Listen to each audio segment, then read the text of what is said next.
அடுத்து வர்ண காயத்ரி.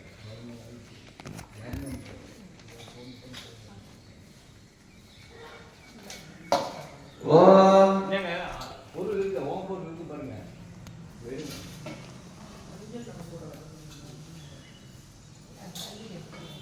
ஓம் ஜலபிம்பாய வர்ணகே நீலபுருஷாய தீமகே தன்னோ வர்ணம் பிரச்சோதயாத் ஸ்வாஹா. ஓம் ஜலபிம்பாய வர்ணகே நீலபுருஷாய தீமகே தன்னோ வர்ணம் பிரச்சோதயாத் ஸ்வாஹா. ஓம் ஜலபிம்பாய வர்ணகே நீலபுருஷாய தீமகே தன்னோ வர்ணம் பிரச்சோதயாத் ஸ்வாஹா.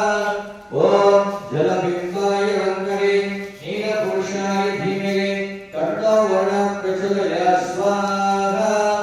ஓம் ஜலபிம்பாய வர்ணகே நீலபுருஷாய தீமகே தன்னோ வர்ணம் பிரச்சோதயாத் ஸ்வாஹா.